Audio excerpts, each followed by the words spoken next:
Madam, वक्त्यांची ओळख परिचय करा आणि सुरुवात करा.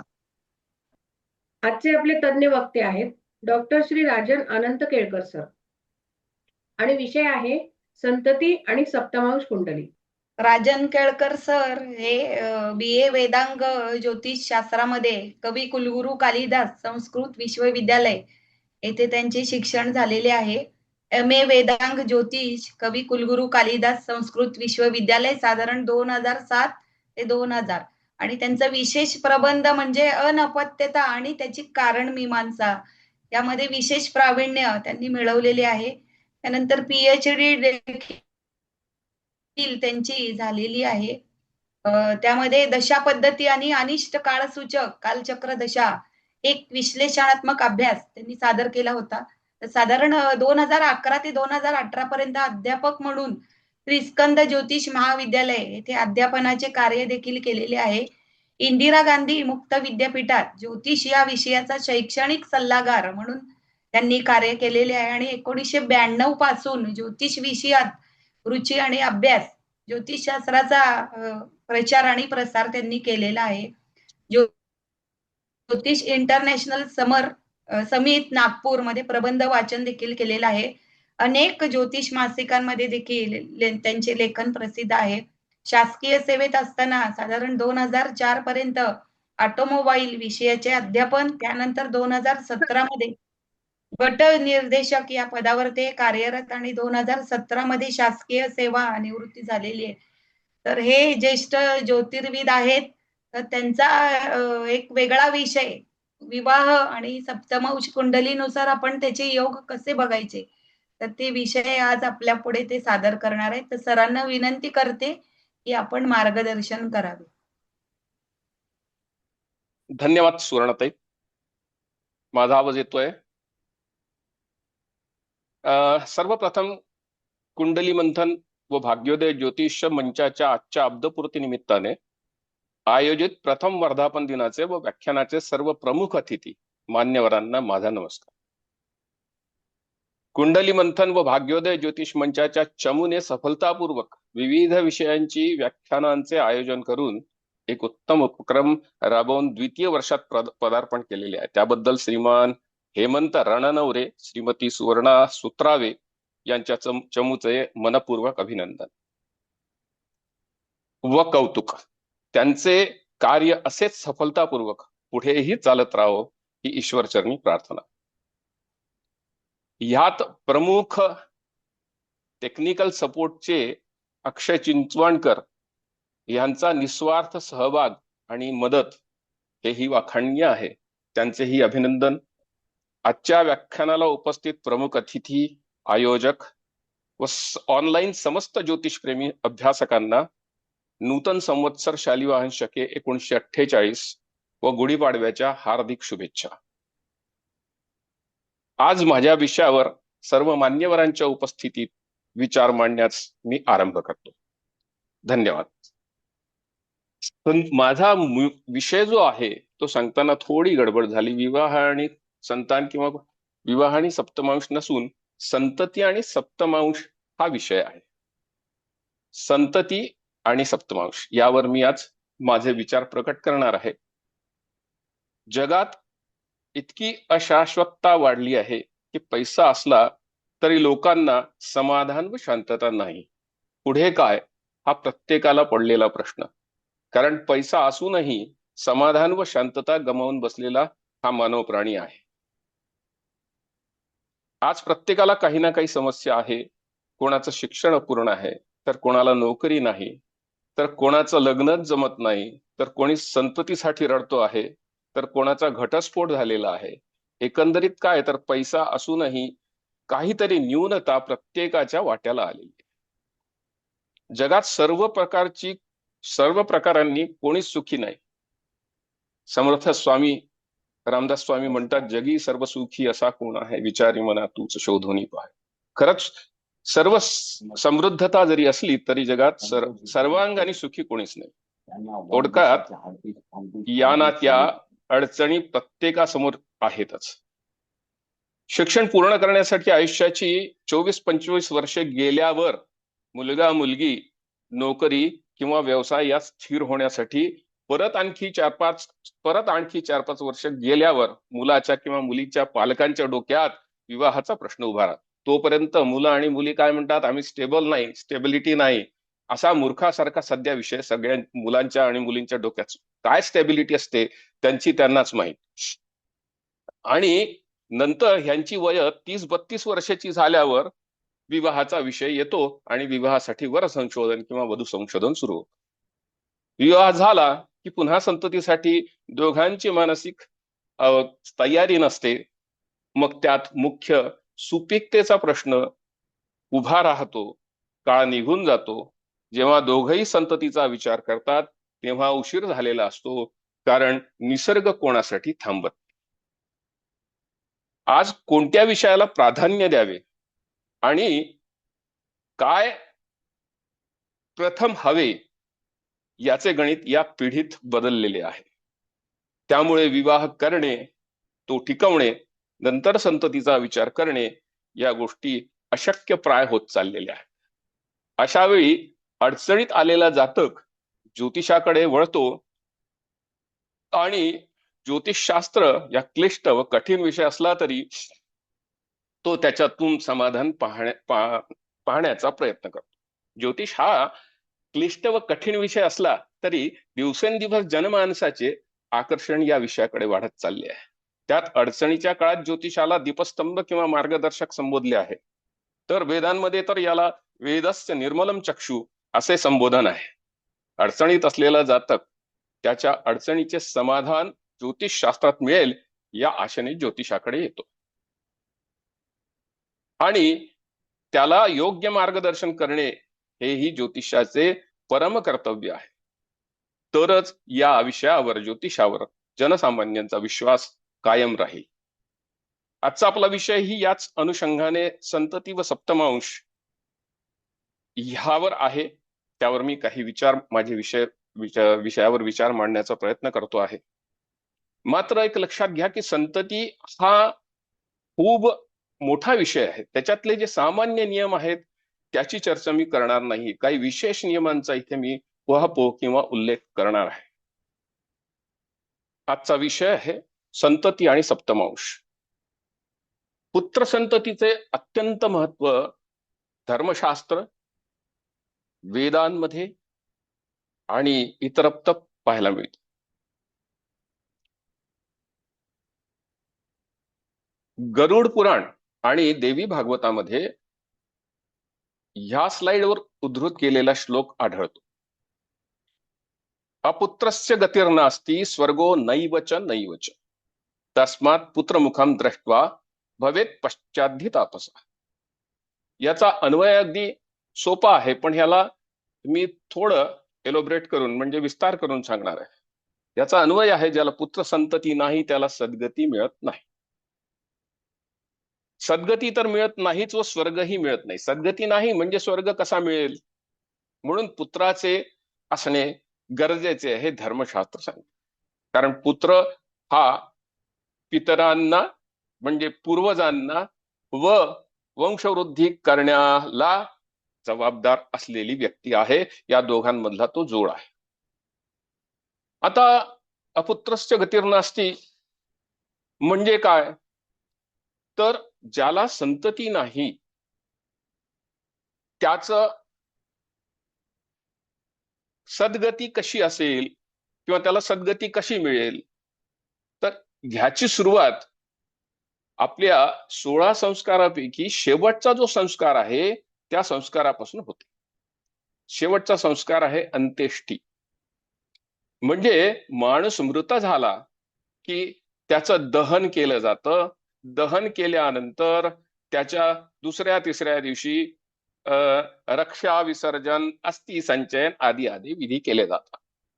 10व्या दिवशी अवयव श्राद्ध आदी, एकोदिष्ट श्राद्ध आदी, पुढे 16 किंवा 16 जे मासिक श्राद्ध सांगितलेले आहेत ते मासिक श्राद्ध, त्याच्यानंतर वृषोत्सर्ग आदी आदी ह्या सगळ्या गोष्टी करून 13व्या किंवा 14व्या दिवशी काही ठिकाणी गणेश पूजन आणि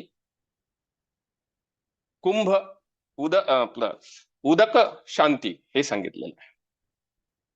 आता ह्या ठिकाणी मृत झालेली व्यक्ती ह्या सर्व क्रियांमधून गेल्यावरही त्याला प्रेतत्वच आहे, तो प्रेतच आहे, त्याला संज्ञा जी आहे ती प्रेतच आहे. वर्षभरानंतर वास्तविक पाहता आपल्या इथे गणेश पूजन किंवा 16 श्राद्ध ही आधीच केली जातात, त्याला तसा उपयोग नाही. सपिंडीकरण ही आधीच केलं जातं, त्याला तसा उपयोग नाही. कारण वर्षभराशिवाय त्या आत्म्याचं किंवा त्या प्रेतात्म्याचं आपल्या संबंधित लोकांकडे आकर्षण कमी होत नाही. आणि म्हणून आपल्या इथे वर्ष झाल्यानंतर, वर्ष पूर्ती झाल्यावर श्राद्ध सांगितलेली आहेत. ती श्राद्ध जी आहेत ती वर्ष झाल्यावर करतात, अब्दपूर्ती आणि वर्ष श्राद्ध. ह्या वेळेस त्या मृतात्म्याला किंवा त्या प्रेत व्यक्तीला किंवा प्रेतात्म्याला त्याच्या पितरांमध्ये मिसळले जाते, याला सपिंडीकरण म्हणतात. त्यावेळी त्याचे प्रेतत्व निवृत्त होऊन तो पितरांमध्ये समाविष्ट होतो. इतका सगळा लांब प्रवास आहे. हा इथेच संपला का प्रवास? नाही. तर मग त्याच्या पुत्राची जबाबदारी काय आहे की दरवर्षी तो जो व्यक्ती त्याचे वडील असो, त्याची आई असो, त्यांच्या नावाने अब्दपूर्ती श्राद्धे किंवा श्राद्धे, महालय इत्यादी करणे गरजेचे आहे. त्यावेळेस ते पित्र म्हणजे नुसते वडील नाही तर त्याचे वडील, आजोबा, पणजोबा म्हणजे वसु, रुद्र आणि आदित्य हे संतुष्ट राहतात. आता ह्या प्रकारे पुत्र जर नसेल तर त्या व्यक्तीला सद्गती कशी मिळेल? सद्गती म्हणजे या ज्या कर्मकांड सांगितलेल्या या क्रियांमधून तो पुढे कसा जाईल? त्याच्यात पुढे आपल्या सूत्रात सांगितलेलं आहे, तस्मात पुत्रमुखम द्रष्ट्वा. आपल्या धर्मातच सांगितलेलं आहे. आपल्या धर्मामध्ये 4 आश्रम सांगितलेले आहेत. 4 आश्रम कोणते? तर ब्रह्मचर्य, गृहस्थ आश्रम, वानप्रस्थ, संन्यास आणि जोपर्यंत पुत्रमुख पाहिले जात नाही तोपर्यंत संन्यास घेण्याचा अधिकार धर्म सांगत नाही किंवा धर्मशास्त्र संकेत नाही. अशा वेळेस आपल्याला सहज समजतं की पुत्र असणे किती गरजेचे आहे. भारतीय संस्कृतीत संतती आणि त्यातही पुत्र संततीस अनन्यसाधारण महत्व. प्राचीन भारतीय संस्कृतीत वंशवृद्धी करता विवाह. विवाह कशासाठी? तर वंशवृद्धी करता विवाह, व विवाहामुळे संतती हे विवाहाचे प्रयोजन सांगितले. वंशवृद्धी पुत्र संततीमुळे होते. मग हा पुत्र किंवा पुत्र संततीसाठी जबाबदार कोण? तर पुत्र संततीसाठी जबाबदार त्याचा पिता. कारण वैज्ञानिक दृष्ट्या पिताच पुत्र किंवा कन्या संतती देऊ शकतो. आता हा पुत्र जो आहे हाच मागील पिढी व पुढील पिढीचा दुवा असल्याने अत्यंत महत्वाचा आहे. घरातले कुळाचार, वंश पुढे चालवणे इत्यादीसाठी पुत्र संततीचे महत्व सर्वश्रुत आहे. समाज कितीही पुढारला तरी प्रत्येक घरात पुत्र हवाच असतो. कन्या किंवा पुत्र संतती हे सर्वस्वी पुरुषावर अवलंबून आहे. आजच्या युगात वाढलेली वय, इतर कारणांमुळे संतती न होणे अत्यंत कठीण होऊन बसलेले आहे. त्यात मिळकत वाढलेली असली तरी 1 किंवा 2 संततीच पुरे असे म्हणणारे बहुतांश जोडपी पाहायला मिळतात. त्यामुळे संतती संख्येवर निर्बंध आलेले आहेत. अनेकदा तर नवरा बायकोंना संततीच आकर्षण नसतं आणि त्यामुळे हिंदू कुटुंब संस्था धोक्यात आलेली आहे. हा विषय अत्यंत महत्वाचा आहे. संतती, हिंदू कुटुंब संस्था जर टिकवायची असेल तर प्रत्येकाने आपल्या मुलांना मुलींना संस्कारित करून, बाबा रे पैसा कमी मिळाला तरी चालेल पण हिंदू धर्म टिकला पाहिजे, त्यासाठी निश्चित काहीतरी आपण आपला वाटा दिला पाहिजे. संततीचा विचार सामान्यपणे ज्योतिषशास्त्रामध्ये अगदी जे नियम, सामान्य नियम आहेत त्याप्रमाणे गुरु लग्नेश दारेश पुत्रस्थानाधिपेषु च सर्वेषु बलहीनेषु वक्तव्या त्वनपत्यता असं सूत्र सांगितलेलं आहे. आता हे सूत्र पाराशरीतलं आहे. पाराशरीमध्ये पूर्वजन्म शापोध्याय हा विषय आहे, हा अध्याय आहे. या अध्यायात मैत्रेय आणि पराशरांचं चर्चा, म्हणजे मैत्रेय आणि पराशरांचे प्रश्न उत्तर सुरू आहेत. त्यात मैत्रेय पराशरांना विचारतात गुरु लग्नेश दारेश. आणि पराशर सांगतात की गुरु लग्नेश म्हणजे लग्नाचा स्वामी, दारेश म्हणजे सप्तमाचा स्वामी, आणि पुत्रस्थानाधिपेशुच म्हणजे पंचमाचा स्वामी, हे सर्व जर बलहीन असतील तर अनपत्यता संभवते. हा सामान्य नियम झाला. हा ग्रहांवर आधारित तुमच्या पत्रिकेवर नियम झाला. ह्या सामान्य नियमाच्या पुढे पुन्हा मैत्रेय आणि पराशरांचा संवाद आहे. अपुत्रस्य गतिर्नास्ति शास्त्रेषु श्रूयते मुने. की अपुत्रस्य म्हणजे ज्यांना संतती नाही, त्यांना गती नाही, हे मुनी हे आम्हाला समजतं आहे. अपुत्रा केन पापेन भवतीति वद प्रभो. अपुत्रा म्हणजे संतती नसणे हे कोणत्या पापामुळे घडून येतं हे स्वामी आम्हाला विस्तार करून सांगा. असा तो विचार पराशर आणि मैत्रेयांनी पूर्वजन्म शापोध्यायामध्ये सांगितलेला आहे.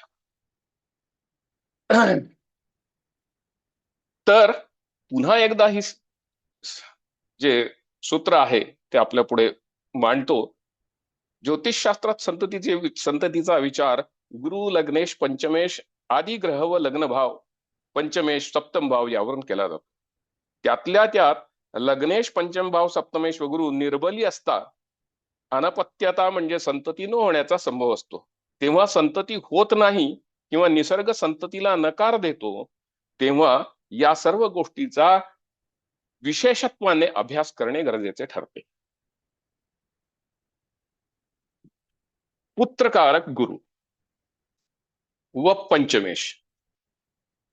गुरुला वास्तविक पाहता कुंडलीमध्ये द्वितीय भाव, धनभाव, पंचम भाव, नवम भाव आणि लाभ भावाचे कारकत्व आहे. पण गुरु हा संततीचा कारक म्हणून अत्यंत महत्वाचा आहे. गुरु पुत्रकारक व पंचमेश म्हणजे पुत्रकारक गुरु व पंचमेश हे दोन्ही ग्रह महत्वाचे आहेत. गुरुला ज्योतिषशास्त्रात पुत्रकारक मानले आहे कारण तो जीवकारक आहे, अर्थात जीवाला पृथ्वीवर आणणारा आहे. त्याचा पंचम भावावर अधिकार व वर्चस्व आहे, तो संतती देणारा आहे. नवीन जीव जन्माला घालण्याची जबाबदारी गुरुची आहे. संतती पंचम भाव हा पूर्व पुण्याचा भाव पण आहे. पंचम भावाकडे आपण दुर्लक्ष करतो. जेव्हा एखादी उपासना सांगण्यासाठी कोणी आपल्याला आग्रह करतो तर पंचम भाव पाहावा असं म्हटलं जातं. ज्योतिषशास्त्रात ह्याचा नियम आहे. तर पंचम भाव हा पूर्व पुण्याचा भाव असल्याने पूर्व पुण्याची किंवा पूर्व कर्माची फळे याचाही विचार इथे करावा लागणार आहे. या पूर्व पुण्याचा कारकही गुरु आहे. बृहस्पती हा विस्तार करणारा, गुरु हा विस्तार करणारा ग्रह आहे. जीवाला या जगात आणण्याची क्षमता ठेवणारा आहे. म्हणून कुंडलीत पंचम भावाचा कारक म्हणून गुरुला अनन्यसाधारण महत्व आहे.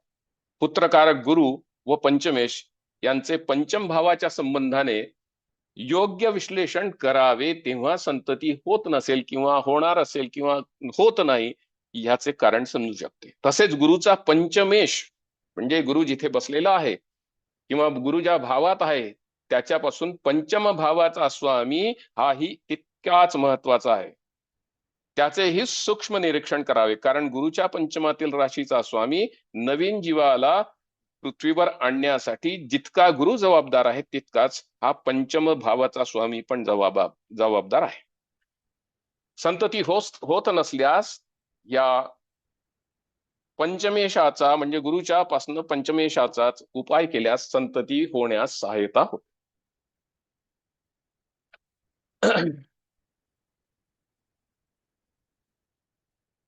सप्तम भाव हा काम त्रिकोण भावापैकी एक भाव आहे. कुंडलीचे जे 12 भाव आहेत त्यांना धर्म, अर्थ, काम, मोक्ष या 4 विभागात विभागलेले आहे. आता इथे काम ह्याचा अर्थ पॅशन म्हणजे प्रबळ इच्छा. संतती ही स्व म्हणजे लग्न भाव व जोडीदाराचा भाव म्हणजे सप्तम भाव यांनी केलेल्या क्रियाकलापाचे फळ निष्कर्ष म्हणजे संतती होय. जोडीदार आणि लग्न स्वामी किंवा जोडीदार आणि ती व्यक्ती यांनी केलेल्या क्रियाकलापाचे निष्कर्ष किंवा फळ हे संतती होय. आणि संतती ही सप्तमाच्या लाभावरून पाहिली जाते, अर्थात पंचमावरून पाहिली जाते. आता इथे काही मजेशीर गोष्टी आहेत. पहिली बायको, जेव्हा एखाद्या व्यक्तीचे अनेक विवाह झाले असतील, पहिली गेली किंवा पहिली सोडली म्हणून दुसरा विवाह केला वगैरे वगैरे, तर पहिली बायको ही सप्तमावरून पाहिली जाईल आणि सप्तमाचा लाभभाव त्या पहिल्या बायकोच्या संततीसाठी पाहिला जाईल. पण दुसरी बायको कुठून पाहू? तर दुसरी बायको सप्तमाच्या अष्टमावरून म्हणजे द्वितीय भावावरून दुसरी बायको पाहिली जाईल आणि द्वितीय भावाचा लाभभाव म्हणजे व्यय भावावरून त्या दुसऱ्या बायकोची पहिली संतती पाहिली जाईल किंवा संतती पाहिली जाईल. या प्रकारे जितकी लग्न झाली असतील त्या लग्नाच्या पहिल्या बायको दुसऱ्या बायकोची संतती पाहता येते. आता ज्योतिषामध्ये काही विशेष नियम आहे जे मी आता तुम्हाला सांगायला सुरुवात करणार आहे.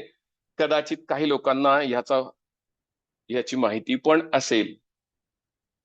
तो विषय आहे बीज आणि क्षेत्र. संतती होण्यासाठी बीज आणि क्षेत्र स्फुट तपासली जातात.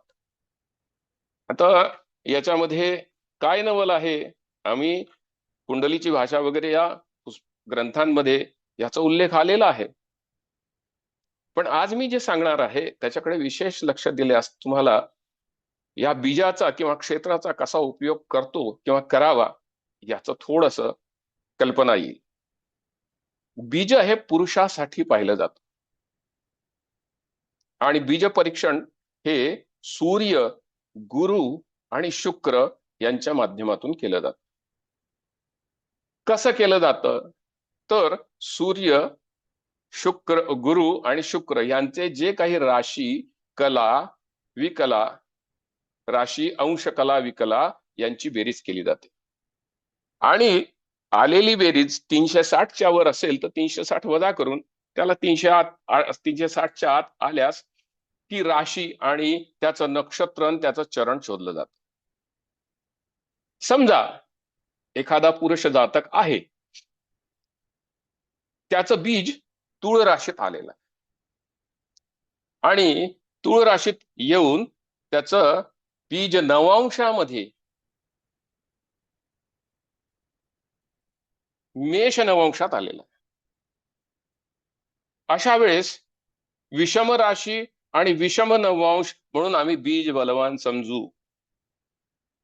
म्हणजे काय झालं की बीज बलवान आहे, आता ह्याला कुठल्याही प्रकारच्या वैद्यकीय उपचारांची आवश्यकता नाही असा निष्कर्ष याच्यातून निघू शकतो.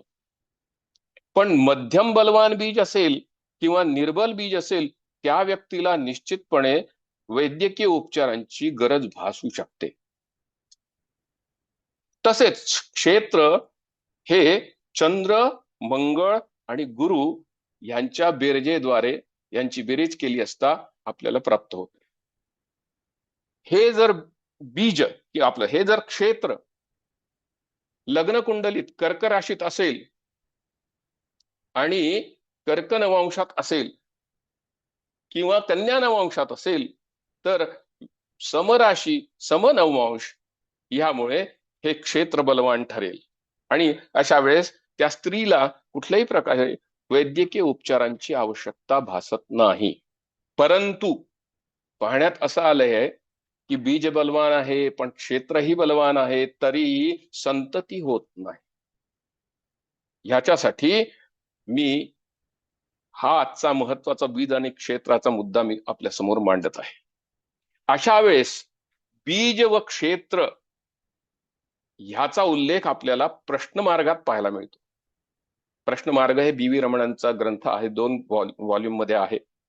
या प्रश्नमार्गात बीजस्फुट आणि क्षेत्रस्फुट याचा कसं गणन करतात आणि त्याच्यापासून कसे संततीविषयी विचार मांडता येतात किंवा विचार करता येतात हे विस्ताराने दिलेलं आहे. त्याच्यातच संतती शनी, संतती गुरु, संतती तिथी आदी दिलेला आहे. तो आजचा विषय नाही.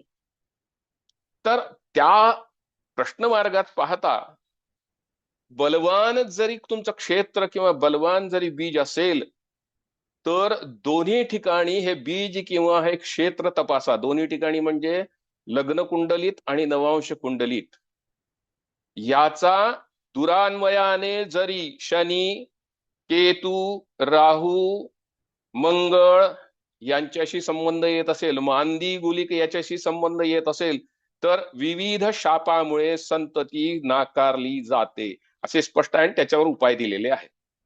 तर हा मी बीज आणि क्षेत्रावर थोडक्यात प्रकाश टाकण्याचा प्रयत्न केलेला आहे.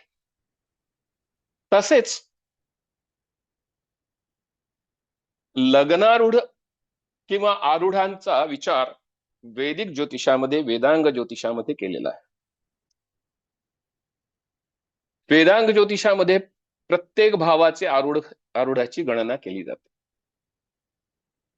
प्रत्येक भावाच्या आरूढाची गणना करत असताना लग्न भावाच्या आरूढाला लग्नारूढ असे म्हणतात, द्वितीय भावाच्या आरूढाला धनारूढ असे म्हणतात, तृतीय भावाच्या आरूढाला पराक्रमारूढ, चतुर्थ भावाच्या सुखारूढ, पंचम भावाच्या संतानारूढ, षष्ठ भावाच्या रोगारूढ, सप्तम भावाच्या दारारूढ वगैरे वगैरे वगैरे असे नामकरण आहे.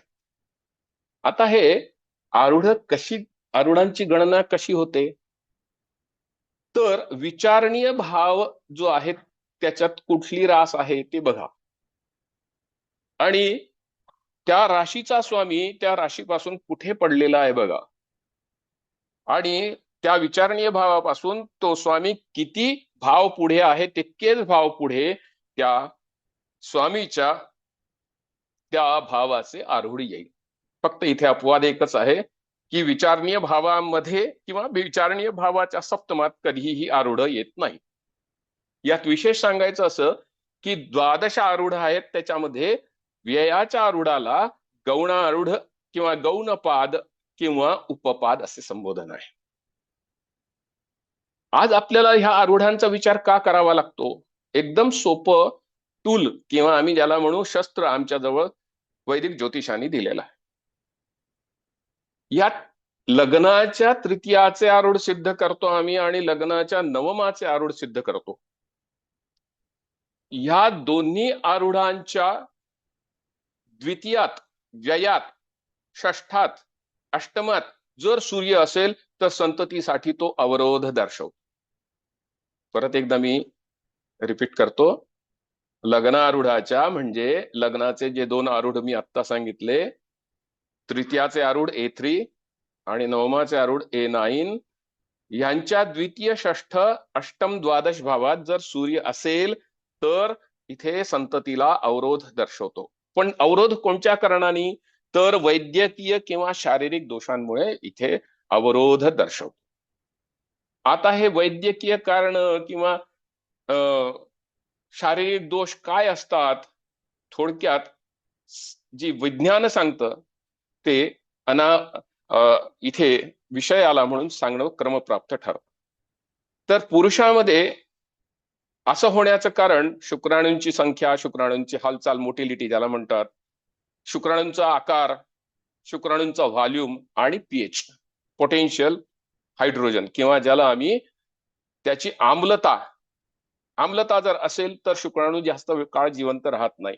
इत्यादी कारणांनी पुरुषामध्ये दोष असू शकतो.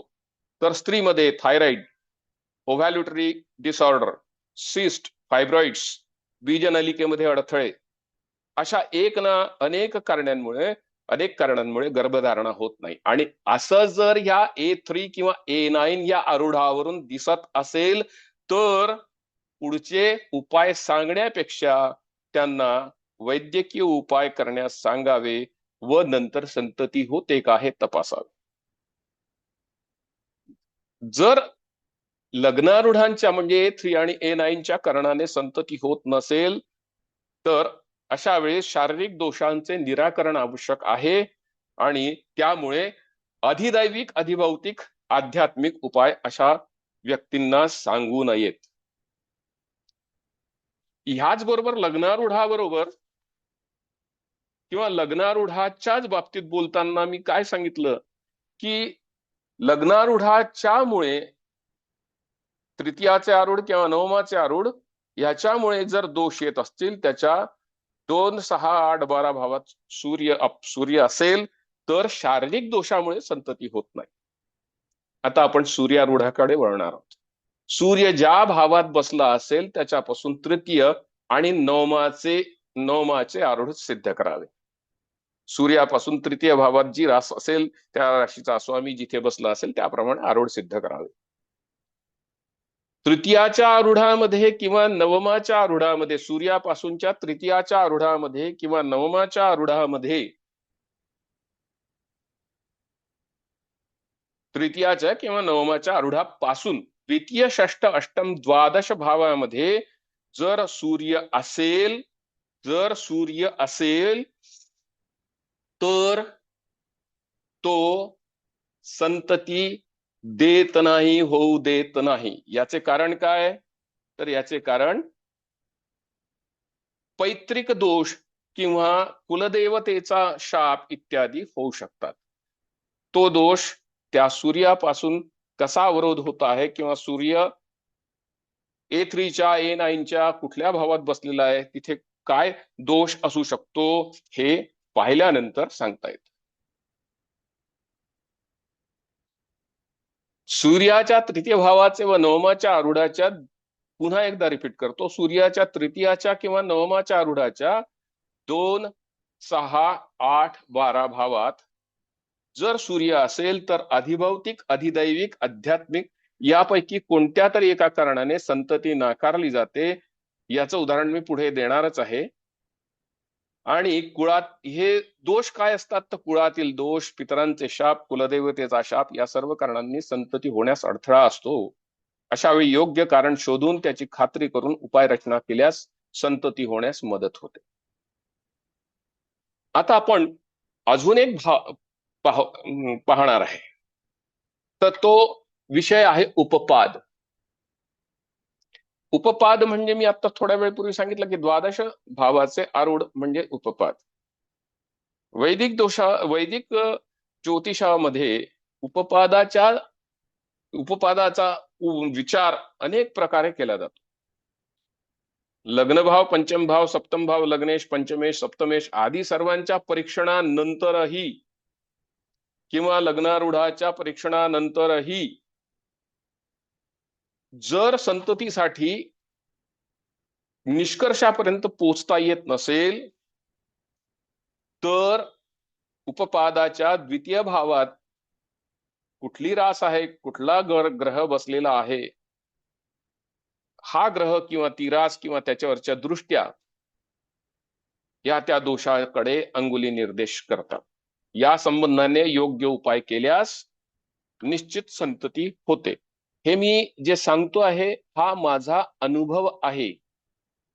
हा माझा अनुभव आहे म्हणजे आजपर्यंत 500 ते 600 पत्रिका संततीसाठी पाहून झालेल्या आहेत आणि त्यामुळे मी एवढ्या अधिकारवाणीने इथे दोष सांगत आहे. ठीक आहे, पुढे जाऊया आपण. सप्तम भाव. सप्तम भाव हा महत्वाचा का?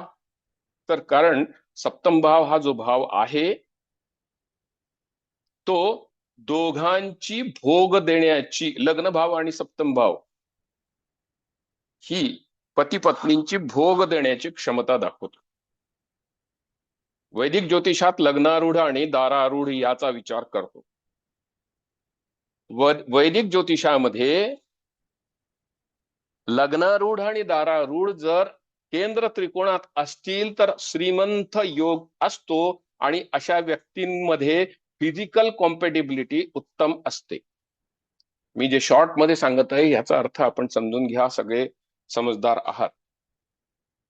एकमेकांच्या त्रिकोणात असताना किंवा एकमेकांच्या केंद्रात असताना किंवा त्रिकोणात असताना लग्नारूढ आणि दारारूढ यामध्ये फिजिकल कॉम्पॅटिबिलिटी उत्तम असते, म्हणजे भोग देण्याची क्षमता दोघांची ही उत्तम असते. पण तेच लग्नारूढ आणि दारारूढ एकमेकांच्या षडाष्टकात असणे किंवा द्विर्द्वादशकात असणे हे त्या दोघांनाही संततीबद्दल आकर्षण नाही असे दर्शवते.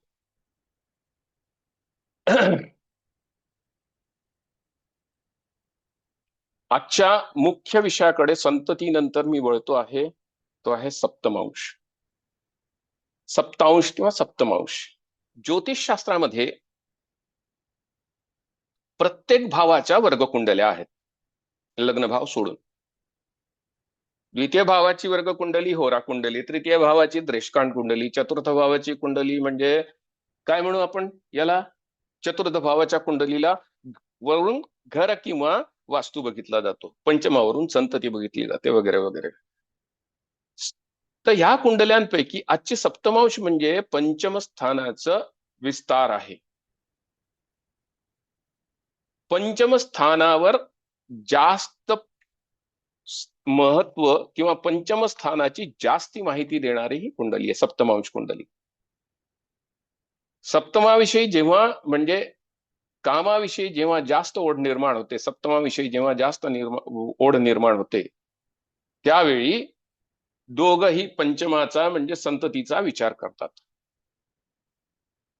जैमिनी ज्योतिषशास्त्रात किंवा ज्याला आम्ही महर्षी जैमिनी उपदेश सूत्र म्हणतो, त्याच्यात महर्षी जैमिनींनी एक सूत्र मांडलेलं आहे, एक श्लोक आहे, पुत्र पौत्रादिकानां वै चिंतनम सप्तमांशके.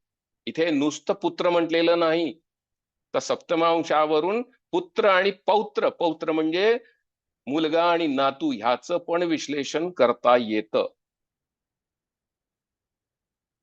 तर सप्तमांश कुंडली हा पंचम भावाचा आरसा आहे. या सप्तमांश कुंडली विषयी आता माहिती द्यायला सुरुवात करतो. सप्तमांशाचा विग्रह सप्तम अधिक अंश होतो, म्हणजे 30 अंश हे एका भावाचे असतात. त्याचे समान 7 भाग केले की त्यातील एक भाग हा सप्तमांश असतो. हा भाग 4 अंश 17 कला व 9 विकलांचा होतो. आम्ही ह्याला गणनेसाठी इतकंच घेतलं पाहिजे, पण आता मी चर्चेसाठी फक्त 4 अंश 17 कलाच घेणार. हा एक सप्तमांश होतो. असे 7 सप्तमांश प्रत्येक भावाचे किंवा प्रत्येक राशीचे होतात. सप्तमांश कुंडलीचे लग्न स्वामी आणि पंचम भाव, सप्तमांश कुंडलीचे लग्न स्वामी आणि पंचम भाव बलवान असताना संततीपासून पूर्ण सुख मिळतं. म्हणजे संतती तुम्हाला सोडून देईल का, झिडकारेल का, तो दूर राहील का, वगैरे वगैरे, ह्या विषयाचा त्यावेळेस विचार करण्याची गरज नसते.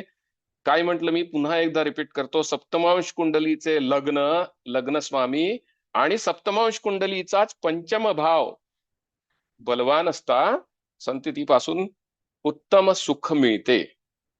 जर सप्तमांश कुंडलीचा लग्न स्वामी 6-12 भावामध्ये असेल किंवा असली, तर पूर्व कर्माची फळं केल्याने कर्माची विपरीत फळे संततीसाठी अडथळा किंवा संतती दुरावते, अशा प्रकारे त्याचे निष्कर्ष पाहायला मिळतात. सप्तमांशाची रचना कशी आहे, तर विषम राशीचा सप्तमांश त्याच राशीपासून सुरू होतो. जसा मेषेपासून सुरू होऊन तुळेपर्यंत संपतो. मेष, वृषभ, मिथुन, कर्क, सिंह, कन्या, तूळ असे 7 त्याच्यामध्ये सप्तमांश असतात. मिथुनेपासून सुरू होईल, त्याच्या 9मध्ये संपेल, त्याच्या सप्तमामध्ये संपेल. याप्रमाणे विषम राशीचे सप्तमांश त्याच राशीपासून सुरू होतात. जसा सिंहेपासून सुरू झाला, सिंह, कन्या, तूळ, वृश्चिक, धनु आणि मकरेवर संपेल. सिंहेचा मकर आणि कुंभेवर संपेल. समराशीचे सप्तमांश त्या राशीच्या 7व्या राशीपासून सुरू होतात. जसं वृषभ रास असेल, वृषभ राशीचे सप्तमांश जर आपल्याला काढायचे असतील, तर वृषभ राशीच्या सप्तमात वृश्चिक रास येते आणि वृश्चिक राशीपासून समराशीचे म्हणजे वृषभ राशीचे सप्तमांश आरंभ होते. हे पुढे मी एका पीपीटी मध्ये स्लाइड मध्ये दाखवणारच आहे. पुढे पाहूच आपण.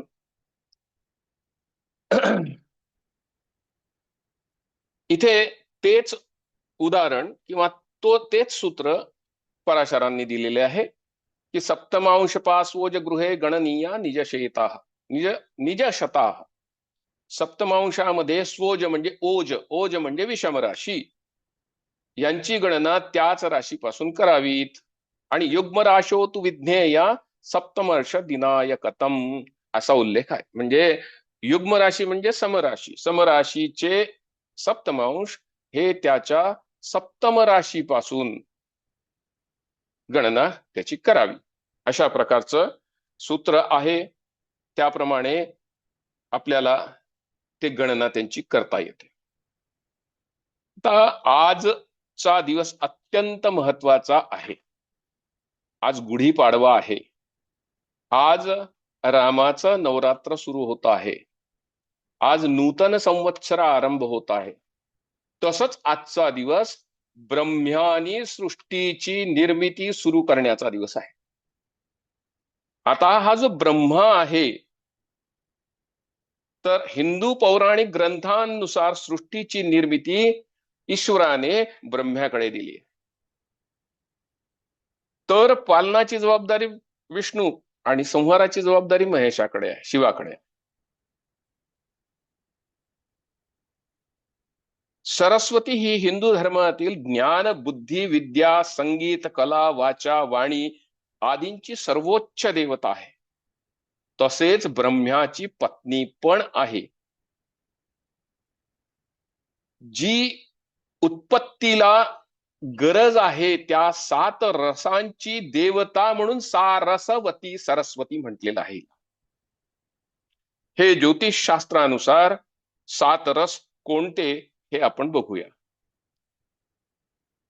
या 7 रसामध्ये क्षार क्षीरौच दध्याज्यो तथे क्षूरस संभवा मधुशुद्ध जलावोजे समे शुद्ध जलादिका. इथे काही ग्रंथांमध्ये मधूच्या ऐवजी मद्य हा शब्द वापरलेला आहे, पण वास्तविक पाहता तिथे मद्य नसून मधूच शब्द असायला पाहिजे. पहिला रस कोणता, तर क्षार हा पहिला रस झाला. क्षार म्हणजे लवण किंवा क्षार म्हणजे मीठ आपण ज्याला म्हणतो. क्षीर म्हणजे दूध, दधी म्हणजे दही, आज्य म्हणजे तूप, इक्षुरस म्हणजे उसाचा रस, मधु म्हणजे मध आणि शुद्ध जल हे 7 रस आहेत. आता या 7 रसांचा इथे का उल्लेख आलेला आहे, काय कारण आहे, तर तेही आपण पाहणार आहे. पण तत्पूर्वी पुढची एक स्लाइड बघूया. या स्लाइड मध्ये, ही स्लाइड तुम्हाला दिसत आहे,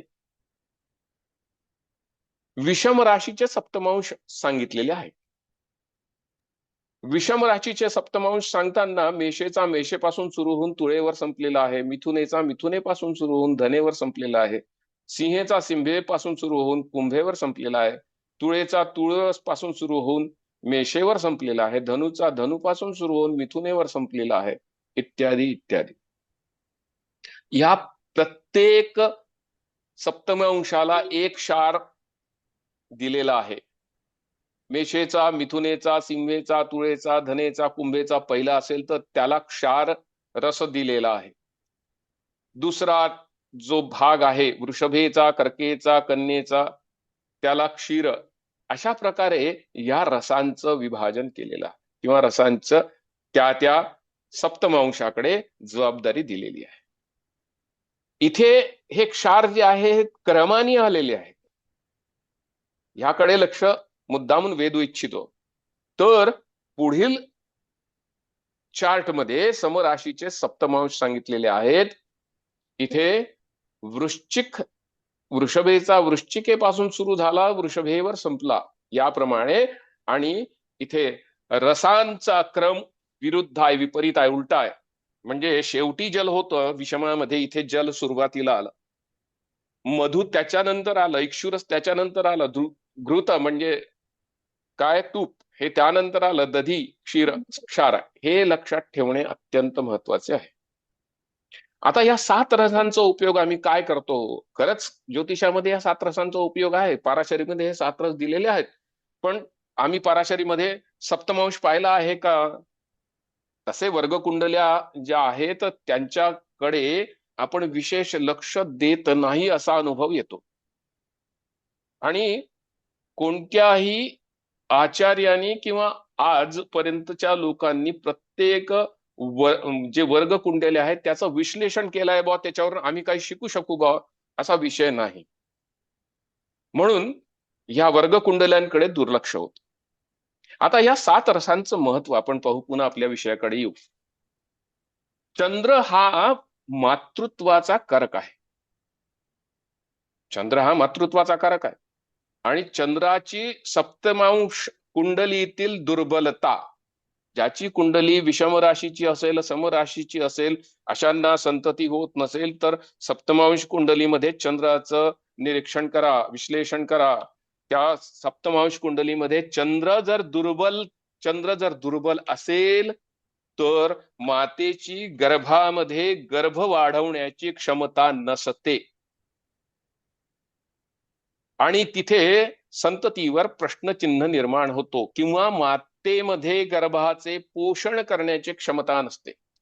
का नसते? तर याच 7 पैकी एखादा रस कमी झालेला आहे त्या मातेमध्ये. मग काय करायचे? अशा दोषाचे निवारण करण्यासाठी सप्तमांश कुंडलीतील चंद्राचे नीट निरीक्षण करा. हे चंद्राचे नीट निरीक्षण केल्यावर तो ज्या सप्तमांशामध्ये स्थित आहे त्याच्या रसाचा उहापोह करा, म्हणजे त्याचा रस शोधा आणि त्या रसाचे व मंत्राचे उपाय निश्चित केल्यास संतती होण्यास सहायता होते. आता मंत्र कोणते? तर प्रत्येक तत्वाला एक बीज आहे, त्या बीजापासून आपण मंत्राचा आरंभ करू शकतो. पण यामध्ये प्रमुख गोष्ट जो रस आहे तो निर्धारण करण्याचा आहे. आकाश तत्व असेल तर हम हे विशुद्ध चक्राचे बीज आहे. तो चंद्र जर आकाश तत्वात असेल तर हम हे बीज वापरून मंत्र देता येतो. वायू तत्वाचा यम अनाहुत चक्राचं बीज आहे. रम हे अग्नी तत्वाचं बीज आहे, मणिपूर चक्र. लम हे जल तत्वाचं बीज आहे, स्वाधिष्ठान चक्र. आणि पृथ्वी तत्वाचा लम हे बीज आहे, हे मूलाधार चक्राच्या ठिकाणी आहे. या रसाचा चंद्र जिथे निर्बल आहे त्या सप्तमांशाचा विचार करून ती रास कुठल्या तत्वाची आहे यावरून रस आणि मंत्राचं निर्धारण, बीज मंत्राचं निर्धारण करता येतं. हे लक्षात आलं असेल असं मला वाटतं. सप्तमांश कुंडली मांडल्यावर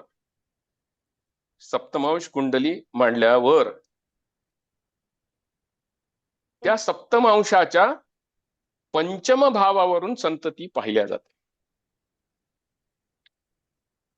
दुसरी संतती पंचम भावाच्या एक रास सोडून जी रास येईल म्हणजे सप्तम भावावरून दुसरी संतती पाहिल्या जाते. मग पुन्हा सप्तम भावाची पासून एक रास सोडून नवम भावावरून तिसरी संतती पाहिल्या जाते. ही जी गती आहे याला मंडूक गती असे म्हणतात. जर लग्न विषम राशीचे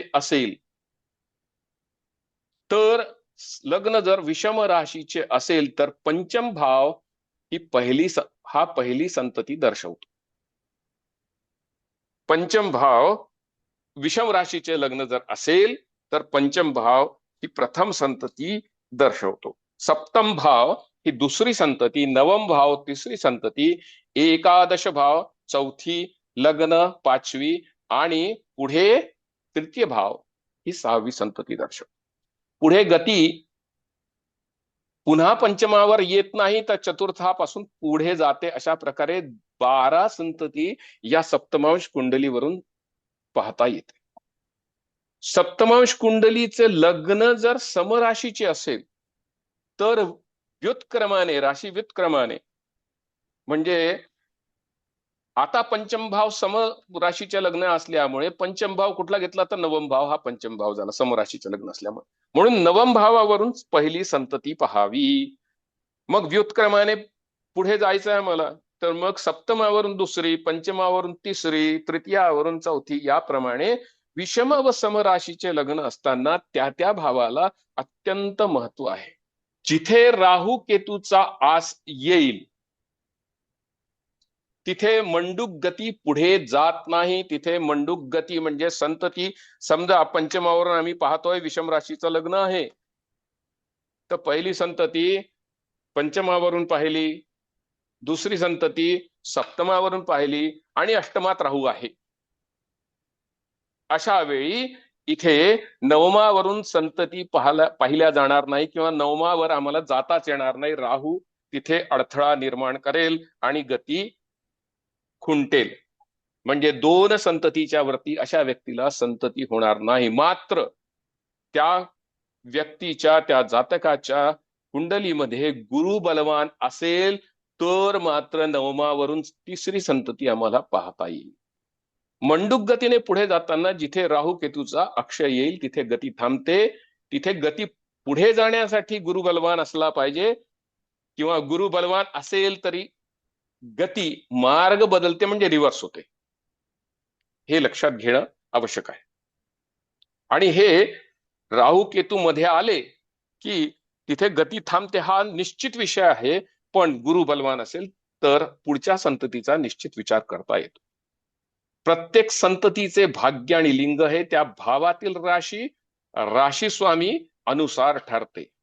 म्हणजे सप्तमांशावरून मी काय काय पाहणार आहे, तर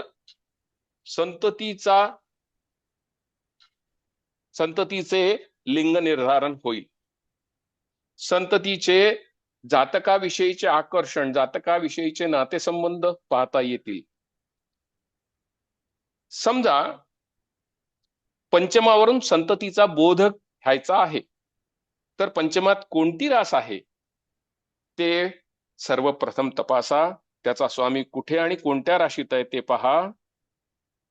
त्याच्यासोबत किती ग्रह आहेत, ते पुरुष ग्रह आहेत की स्त्री ग्रह आहे ह्याचे विश्लेषण करा.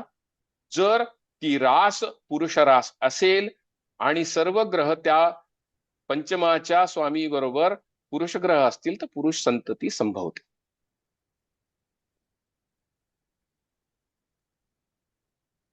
आता तुम्हाला इथे पुरुष ग्रह कोणते आहे आणि स्त्री ग्रह कोणते आहे हे स्पष्ट केलेले आहे. सप्तमांश कुंडलीसाठी याचा विचार केला जातो. तसेही सूर्य, मंगळ, गुरु हे पुरुष ग्रह आहे, पण राहू पुरुष ग्रह आहे हे कदाचित आपल्याला नवीन असेल. सूर्य, राहू, मंगळ, गुरु हे पुरुष ग्रह आहेत आणि शुक्र, चंद्र, केतू हे स्त्री ग्रह आहेत. केतू स्त्री ग्रह आहे. शनी व बुध हे नपुंसक ग्रह आहेत. पण नपुंसक असले तरी बुधाच्या बाबतीत किंवा शनीच्या बाबतीत विचार करायचा झाला तर बुधाच्या बाबतीत तो ज्या राशी स्वामी बरोबर किंवा तो ज्या ग्रहाबरोबर असेल तसे फळ देतो हे आपल्याला माहिती आहे. ते आपण पुढे पाहूया. तर शनी व बुध हे नपुंसक ग्रह आहेत. मग त्यांच्यासोबत जर पुरुष ग्रह असतील किंवा स्त्री ग्रह असतील तर त्यांची संतती देण्याची प्रवृत्ती बदलते. ते पुढे एखाद्या उदाहरणात येईल. एक दोन उदाहरणं घेतलेले आहेत. सप्तमांशातील स्त्री व पुरुष राशी ह्या अत्यंत महत्वाच्या आहेत, जसे ग्रह महत्वाचे आहेत. पुरुष राशी या सर्व विषम राशी या पुरुष राशी आहेत. फक्त मिथुन आणि कुंभ सोडून, मिथुन आणि कुंभ या राशी सोडून सर्व विषम राशी या पुरुष राशी आहेत. स्त्री राशी सर्व समराशी या स्त्री राशी आहेत. कर्क आणि मीन सोडून, कर्क आणि मीन सोडून. मिथुन आणि कुंभ या जरी विषम राशी असल्या तरी त्या स्त्री राशी आहेत, हे लक्षात ठेवा. कर्क आणि मीन राशी या जरी समराशी असल्या तरी पुरुष राशी आहेत, ह्याचंही अवधान असले पाहिजे. ह्या इथपर्यंत मी तुम्हाला सप्तमांशाचे नियम समजावून सांगितलेले आहेत. अजून काही नियम इथे देत आहे, संपूर्ण नियम देता येणार नाही, पण काही नियम पाहूया आणि पुढे जाऊया. ज्या भावावरून संततीचा विचार करायचा आहे त्याच भावात जर तो भाव किंवा त्याचा स्वामी पुरुष ग्रहाने युक्त असेल तर पुरुष संतती दर्शवतो. जर तो कोणत्याही ग्रहाने युक्त नसेल तर तो ज्या राशीत आहे त्या राशीवरून संततीचा विचार करावा. मग ती पुरुष राशी आहे की स्त्री राशी आहे यावरून संततीचा विचार करावा. ग्रह नीच असता, लक्षात घ्या, गुरु आहे, पुरुष ग्रह आहे, तो सिंह राशीत आहे तर तो संतती पुरुष संतती देईल. पण गुरु मकर राशीत आहे, नीच झाला, आता स्त्री संतती देईल, तो पुरुष संतती देणार नाही. ग्रह नीच असता स्त्री व उच्च असता पुरुष संतती दर्शवतो. माफ करा. सप्तमांश कुंडलीतले अजून काही नियम आपण पाहूया. सप्तमांश कुंडलीच्या लग्नात व त्रिकोणात बुध शनी असताना, सप्तमांश कुंडलीच्या लग्नात किंवा त्रिकोणात बुध शनी असता संतती होत नाही. ज्या भावावरून संततीचा विचार करायचा आहे त्या भावावर किंवा त्या भावाच्या स्वामीचा संबंध मंगळाशी जर येत असेल, ज्या भावाचा, मी पुन्हा एकदा रिपीट करतो, ज्या भावावरून संततीचा विचार करायचा आहे त्या भावाचा संबंध किंवा त्या भावाच्या स्वामीचा संबंध मंगळाशी जर येत असेल तर शस्त्रक्रियेनी, सेजरेन शस्त्रक्रियेनी संततीचा जन्म होतो. जर त्या संतती स्थानाच्या ग्रहाचा म्हणजे पंचमेश असेल, सप्तमेश असेल, नवमेश असेल, ज्याच्यावरून आपण संतती पाहत आहे त्याचा जर संबंध शनी राहूशी येत असेल तर गर्भपात होतो. हे नियम आहेत.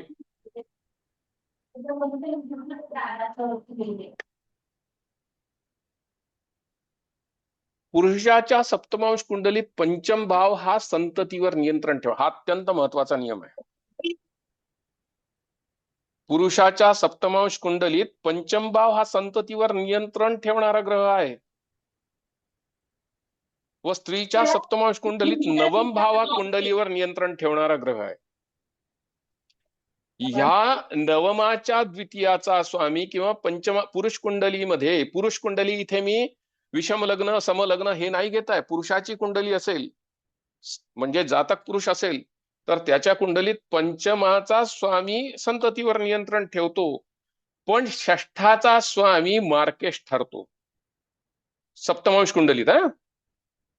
आणि स्त्री कुंडलीमध्ये नवमाचा स्वामी संततीचे नियंत्रण करतो तर दशमेश त्या संततीला नष्ट करतो, मार्केश आहे. हे सगळे महत्वाचे नियम आहेत. कदाचित रेकॉर्डिंग असेल त्यावेळेस रेकॉर्डिंग होईल, तुम्ही रेकॉर्डिंग ऐका, त्याच्यातून नियम तुमच्या लक्षात येतील. शेवटचा नियम जो सांगतोय तो सप्तमांश लग्नाचा स्वामी अष्टमात असता रोगामुळे संतती होत नाही. आता अष्टम स्थान तुम्हाला लक्षात यायला पाहिजे. अष्टम स्थान काय आहे कुंडलीचं, त्या भागामध्ये काहीतरी रोग असल्यामुळे संतती होत नाही. इथपर्यंत मी काय काय सांगितलं आणि आपण काय ऐकलं याचं थोडक्यात आपण समरी करूया. सगळ्यात पहिले तुम्हाला मी बीज आणि क्षेत्र याचं महत्व सांगितलं. त्या बीज क्षेत्रानंतर मग आरूढ सांगितली.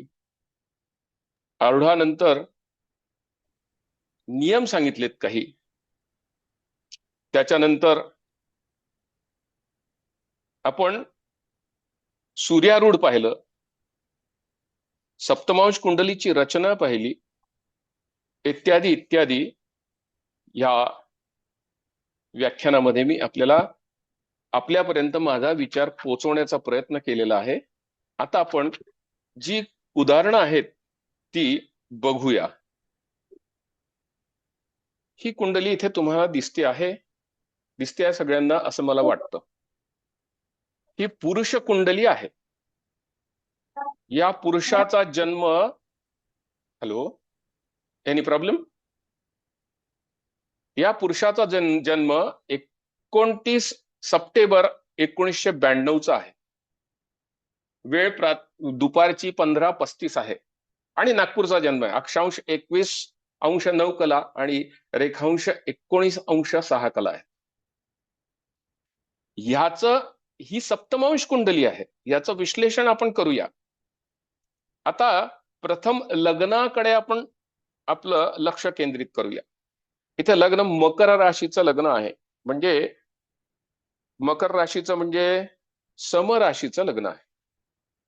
समराशीचं लग्न असल्यामुळे नवमापासून, पुरुष असो की स्त्री असो, काही असो, इथे समराशीचं लग्न आलं तर नवमापासून म्हणजे कन्या राशीपासून आम्ही व्युत्क्रमाने संतती पाहायला सुरुवात करू. बरोबर? तर त्यामुळे संततीचे गणन नवम भावापासून उलट क्रमाने, राशी व्युत्क्रमाने करूया. 9, 7, 5, 3, 1 याप्रमाणे. नवमात कन्या रास आहे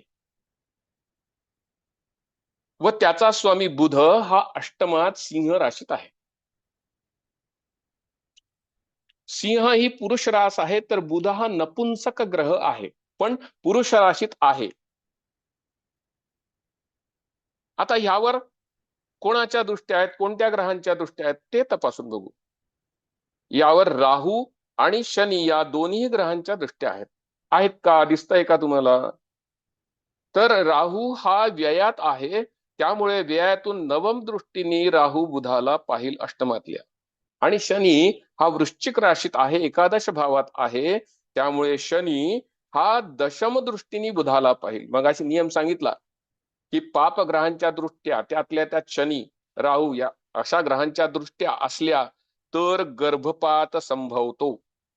या जातकाला प्रथम संतती चा गर्भपात म्हणजे याच्या पत्नीचा गर्भपात झाला आणि प्रथम संतती नष्ट झाली. आता प्रथम संततीनंतर दुसरी संतती आम्ही कुठून विचार करू? तर सप्तमावरून. सप्तमाचं विश्लेषण करत असताना सप्तमामध्ये कर्क रास आहे. या कर्क राशीचा स्वामी चंद्र हा पुरुष राशीत आहे. मीन या पुरुष राशीत आहे. आपण मगाशी बघितलं की सर्व समराशी फक्त कर्क आणि मीन सोडून या स्त्री राशी आहेत. सर्व समराशी स्त्री राशी आहेत. आपण सांगितलं फक्त कर्क आणि मीन सोडून. ही मीन राशी आहे, चंद्र मीन राशीत आहे म्हणजे पुरुष राशीत आहे आणि तो स्वराशीच्या म्हणजे मीनेच्या गुरुसोबत आहे. या जातकाला द्वितीय संतती सप्तमावरून बघता, कर्क रास बघता पुरुष संतती जन्माला आली. द्वितीय संतती, पुरुष संतती जन्माला आली. पुन्हा एकदा या कुंडलीचं संक्षिप्त विवरण करतो मी, विवेचन करतो की ही कुंडली समलग्नाची आहे. त्यामुळे प्रथम संतती ही नवम भावावरून पाहिली जाईल. नवम भावापासून, नवम भाव म्हणजे कन्या रास, कर्क रास, वृषभ रास याप्रमाणे राशी व्युत्क्रमाने संतती म्हणजे ती संतती त्या भावावरून पाहिली जाईल. पहिली संतती नवम भावावरून म्हणजे कन्या राशीवरून पाहत असताना कन्या राशीचा स्वामी बुध हा अष्टमात आहे आणि त्या बुधावर राहू आणि शनीच्या दृष्टी असल्यामुळे इथे गर्भपात संभवतो. आणि तसंच आढळून आलं प्रत्यक्ष त्या व्यक्तीला पहिलं कन्सिव्ह झाल्यानंतर 1-2 महिन्यामध्येच त्याच्या पत्नीचा गर्भपात झाला. त्यानंतर दुसऱ्या संततीचा विचार केला आपण सप्तम भावावरून. सप्तम भावामध्ये कर्क रास आहे. कर्केचा स्वामी चंद्र आहे. चंद्र हा पुरुष राशीत आहे आणि गुरु ह्या पुरुष ग्रहासोबत आहे, स्वराशीतला गुरु आहे. हा चंद्र जरी स्त्री ग्रह असला तरी पुरुष राशीत आणि पुरुष ग्रहाच्या सोबत असल्यामुळे या व्यक्तीला पुरुष संतती झाली. या व्यक्तीला म्हणजे त्याच्या बायकोला. हे जर लक्षात आलं असेल तर मी पुढच्या स्लाइडवर जातोय. इथे मी ज्या व्यक्तीची कुंडली मांडलेली आहे किंवा कुंडली उदाहरणासाठी दिलेली आहे, हा पुरुष 29 एप्रिल 1980 चा जन्मलेला आहे. वेळ रात्री 8:05 म्हणजे 20:05 आणि पुन्हा जन्म नागपूरचा आहे. इथे मुद्दामून मी त्याची राशी कुंडली पण दिलेली आहे आणि सप्तमांश कुंडली दिलेली आहे. एकदम सप्तमांश कुंडलीवर उडी मारण्याच्या अगोदर मी पहिले राशी कुंडलीकडे बघीन. तर राशी कुंडलीमध्ये मला काय आढळत आहे, तर मी राशी कुंडलीमध्ये आरुधांचा अभ्यास करेन. तर राशी कुंडलीमध्ये A3 पंचम भावामध्ये मीन राशीमध्ये आहे या मूळ कुंडलीमध्ये या व्यक्तीच्या, आणि A9 म्हणजे लग्नाच्या नवमाचे आरूढ हे व्ययामध्ये चंद्रासोबत आहे. आता लक्षात घ्या की A3 म्हणजे लग्नाच्या तृतीयाच्या आरूढाच्या द्वितीयात सूर्य येतो आहे की नाही? आणि हा सूर्य कशात आलेला आहे, तर A3च्या द्वितीयात. या व्यक्तीला शारीरिक कारणास्तव किंवा मेडिकल ग्राउंडमुळे संतती झाली नाही. त्याच्यासाठी त्याला सल्ला देण्यात आला की बाबा रे, तू पहिल्यांदा जाऊन वैद्यकीय उपचार घे. हा पहिला त्याच्याबरोबर झालेली चर्चा किंवा आढावा होता. त्यानंतर 7 दिवसांनी पुन्हा त्याला एकदा मी बोलावलं की बाबा रे, तुझ्या कुंडलीत फक्त इथे वैद्यकीय कारणास्तव संतती नाकारली जाते आहे असं नाही, तर दुसरं पण कारण आहे. आता दुसरं कारण सांगण्यापूर्वी मी तुम्हाला A3 आणि A9 म्हणजे लग्नाच्या तृतीयाच्या आरूढाचा विषय सांगितला, लग्नाच्या नवमाच्या विषयाचा आरूढाचा विषय सांगितला. हे लग्नाचे आरूढ इथे तुम्हाला दिसतात आहे की एक आरूढ A3 हे पंचम भावात आहे, तर एक आरूढ व्यय भावात आहे. आता इथपर्यंत विचार करून मी थांबील का, तर नाही थांबणार. मी सप्तमांश कुंडलीमध्ये पण याचा विचार करेल. त्यावेळेस मला असं दिसतं की सप्तमांश कुंडलीमध्ये तृतीयाचे आरूढ पराक्रम आरूढ हे लग्नात आहे, आणि A9 म्हणजे नवमाचे आरूढ लग्नाच्या हे षष्ठात आहे, आणि A3 म्हणजे तृतीयाच्या आरूढाच्या द्वितीयात सूर्य आहे. दोन्हीकडे ही स्थिती दिसते आहे. म्हणजे शारीरिक दोष तर आहेच या व्यक्तीमध्ये, पण हे निश्चित झालेलं आहे की शारीरिक दोष आहे, त्याला बाबा रे हा उपाय करून घे. पण त्याच्यानंतर ज्या वेळेस मी कुंडली तपासली त्यामध्ये काय सापडलं, तर पूर्वकर्म याचं चांगलं नाही. पूर्वकर्म का चांगलं नाही? पूर्वकर्म पंचमावरून बघतो. पूर्वकर्म म्हणजे या जन्मातलं नव्हे, मागच्या जन्मातलं पण. पंचमावरून पूर्वकर्म बघितलं असता त्याचा स्वामी कोण आहे? गुरु आहे. हा गुरु कोणासोबत आहे, तर 3 पापग्रहांसोबत सिंह राशीत बसलेला आहे लग्न कुंडलीमध्ये. मग अजून खोलात गेलो त्यावेळेस पूर्वजन्म शापोध्याय याच्यामध्ये एक सूत्र मिळालं. पितृस्थानाधिपे दुस्थे कारके पापराशिगे सपापौ पुत्र लग्नेशो पितृशापात सुतक्षया. म्हणजे पितृशापामुळे याला संतती होऊ शकणार नाही. त्याच्यामुळे आता हे जे सूत्र सांगितलं हे विस्तार करून सांगतो, कारण लक्षात यायला पाहिजे. पितृस्थानाधिपे दुस्थे, व्हॉट इज मीन बाय पितृस्थानाधिपे दुस्थे? तर पितृस्थान हे दशम स्थान आहे, त्याचा अधिपती सूर्य हा दुस्थे म्हणजे दुस्थानात म्हणजे 6-8-12 भावात असेल तर त्याला आपण दुस्थान म्हणतो. मग पहिल्या सूत्राचा भाग जो आहे पितृस्थानाधिपे दुस्थे आहे, सूर्य जो आहे षष्ठात पडलेला आहे. कारके पापराशिगे, कारक कोण आहे, तर गुरु इथे कारक आहे. तो गुरु कारक असून पाप राशीत पडलेला आहे. सिंह राशी पाप राशी आहे, आणि पाप राशीत तो राहू सारख्या, शनी सारख्या आणि मंगळासारख्या ग्रहांसोबत पडलेला आहे. सपापौ पुत्र लग्नेशो म्हणजे पुत्र लग्नेशो म्हणजे काय, तर पंचमेश आणि लग्नेश जर पापग्रहांनी युक्त असतील. आता पहा इथे लग्नेश जो आहे मंगळ तो पापग्रहांनी युक्त आहे, राहू मंगळांनी युक्त आहे. पंचमेश जो आहे गुरु तोही पापग्रहांनी युक्त आहे. सपापौ पुत्र लग्नेशो पितृशापात सुतक्षया. त्याला अनेक वेळा उपाय सांगितले, त्याला सल्ले दिले, पण त्याचा ह्या सर्व बाबींवर विचार नसल्यामुळे, विश्वास नसल्यामुळे त्यांनी ते केले नाही.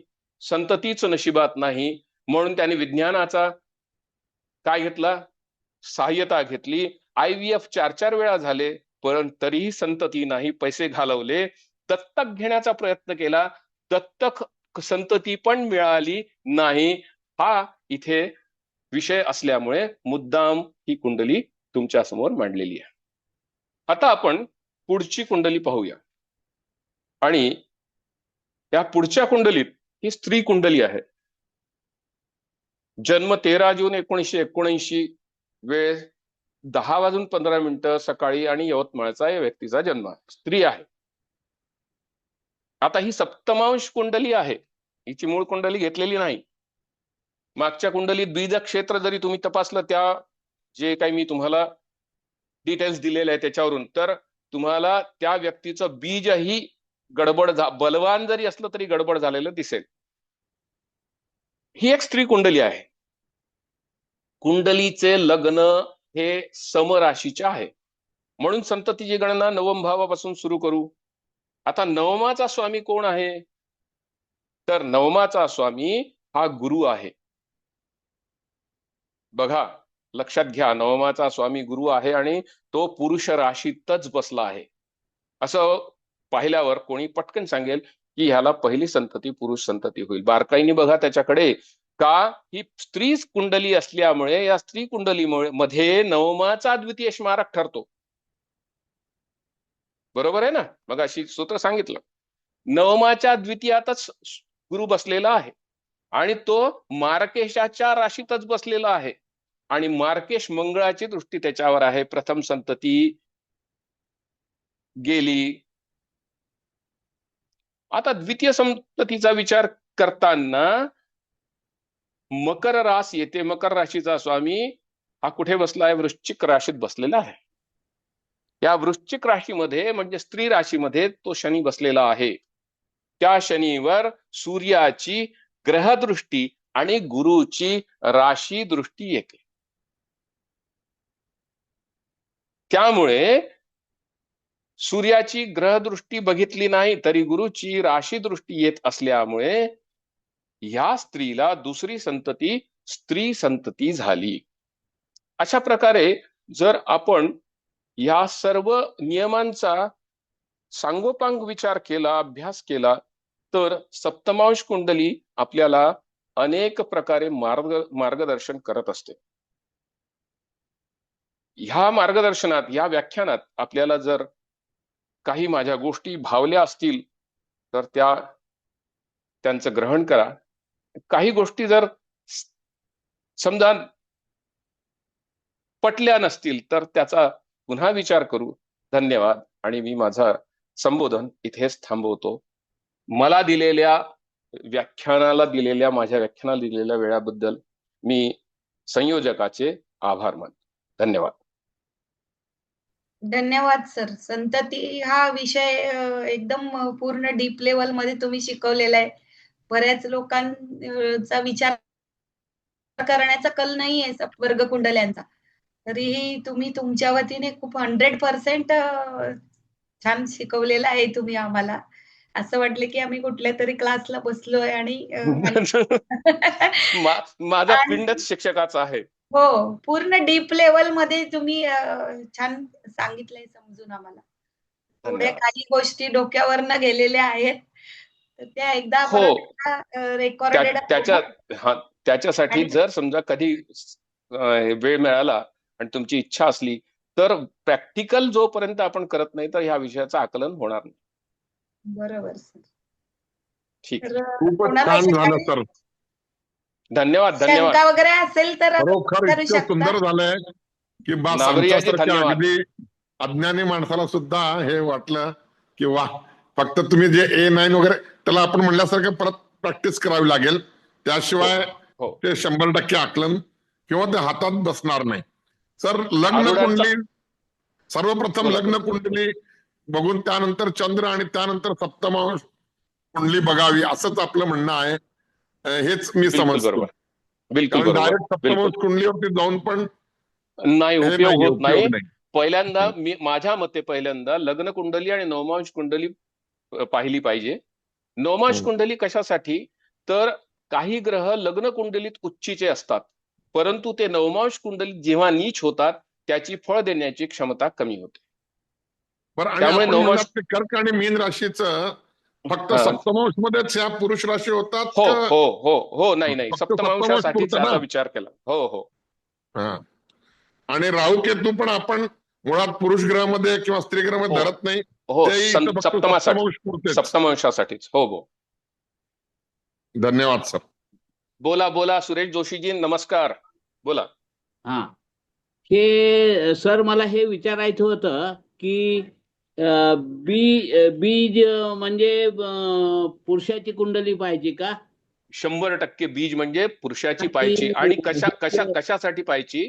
त्याच्यात सूर्य घेतलेला आहे, गुरु घेतलेला आहे आणि शुक्र घेतला आहे. सूर्य हा अच्छा. काय आहे? सूर्य हा काय आहे? तर त्या बीजा म्हणजे जे काही शुक्राणू आहेत त्याच्यामधली शक्ती आहे. गुरु काय आहे? अच्छा. तर जीव आहे. आणि शुक्राणू आहेत.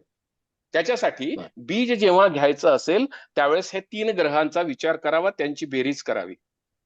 आणि अच्छा, क्षेत्राचा विचार करायचा असेल तर तुम्हाला माहिती आहे चंद्र मंगळ यांचा संयोग जेव्हा येतो त्यावेळेस मेन्सेस म्हणजे काय म्हणू आपण, पाळी आरंभ होते. म्हणून चंद्र मंगळ आणि गुरु, ठीक. मासिक धर्म सुरू होतो.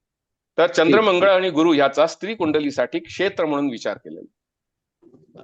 चालेल, ठीक आहे, थँक्यू. धन्यवाद. उत्तम झालं हे व्याख्यान, अतिशय उत्तम झालं. धन्यवाद. आणि धन्यवाद. आपण प्रत्यक्ष भेटलोत आता जवळपास. हो हो हो. ठीक ठीक आहे. श्रीराम. श्रीराम. मी लेफ्ट होतोय, मला दुसरं एक हे आहे म्हणून मी लेफ्ट होतोय आता. ठीक आहे सर. हो, ठीक. धन्यवाद. श्रीराम. मिलिंद सर विचारा, तुम्हाला काही शंका आहे? सर, याबद्दल मला वैयक्तिक जर मार्गदर्शन हवं असेल तर तुमचा संपर्क वगैरे काही मिळू शकेल का? बघा, जर आपले 5-6 लोक जर तयार झाले ज्यांना खरंच ह्या विषयाविषयी काही माहिती करून घ्यायची आहे, मी वैयक्तिक पण करेल. मी काय असतं की मी कधी पुण्यात असतो, आता मी पुण्यात आहे, तर कधी नागपूरला असतो, तर कधी मी कलकत्त्यात असतो. अशा गोष्टींमुळे जर समजा आपली वेळ निश्चित झाली तर त्यावेळेस नक्की मी तुम्हाला मार्गदर्शन करू शकेन. धन्यवाद सर. आपली नवीन वर्षाचा वर्धापन दिन एकदम धमाकेदार सुरुवात झाली असं म्हणायला हरकत नाहीये. धन्यवाद, तुम्ही आमच्यासाठी आपला अमूल्य वेळ दिलात आणि डीप नॉलेज जे सहजासहजी लोक तर शेअर करत नाहीत, तर ते तुम्ही आम्हाला दिलं, तर त्याबद्दल धन्यवाद. आम्ही परत एकदा रेकॉर्डिंग पाहतो आणि आमचे काही शंका असेल तर. हो, नक्की नक्की नक्की. डॉक्टर राजन केळकर सर, तुम्ही एका फोनवर एका विनंतीवर मान देऊन व्याख्यान द्यायला आलात, त्याबद्दल मी तुमचे मनपूर्वक आभार व्यक्त करतो. मी हेमंत रणदेव सुत्रावेताई हे गेल्या पाडव्यापासून अविरतपणे व्याख्यानमाला आयोजित करत आहे. आज व्याख्यानमालेमध्ये तुम्ही पाडव्याच्या मुहूर्तावर शुभारंभ केलेला आहे दुसऱ्या वर्षाचा. त्याबद्दल तुमचे मनपूर्वक आभार आभार आभार. परमेश्वर धन्यवाद. तुम्हाला अशीच बुद्धी देवो, ज्ञान देवो आणि अजून तुमचा उत्कर्ष हो, ही परमेश्वर चरणी प्रार्थना करतो. धन्यवाद. धन्यवाद सर. आज वर्धापन दिनानिमित्त जे काही ज्येष्ठ ज्योतिर्विद मंडळी आपल्याकडे आले होते, तर त्यामध्ये दाते सर, चांदवडकर सर, भरत नाबरिया सर, केळकर सर, आणखीन जे कोणी आहेत त्यांचे मी सर्वांचे आभार मानते. आणि आजचा कार्यक्रम तुम्ही उत्कृष्टपणे पार पाडलात. असेच सहकार्य यापुढे देखील आम्हाला लाभेल अशी मी प्रार्थना करते. आणि आजचा कार्यक्रम संपला असं जाहीर करते. सर्वांचे धन्यवाद. विशेष धन्यवाद आणि गुढीपाडव्याच्या हार्दिक ग्रुपची लिंक पाठवा ना. हो, पाठवतो. धन्यवाद केळकर सर. धन्यवाद. आजच्या सगळ्यांच्या संमतीने आजची मीटिंग संपली असं मी जाहीर करते. धन्यवाद.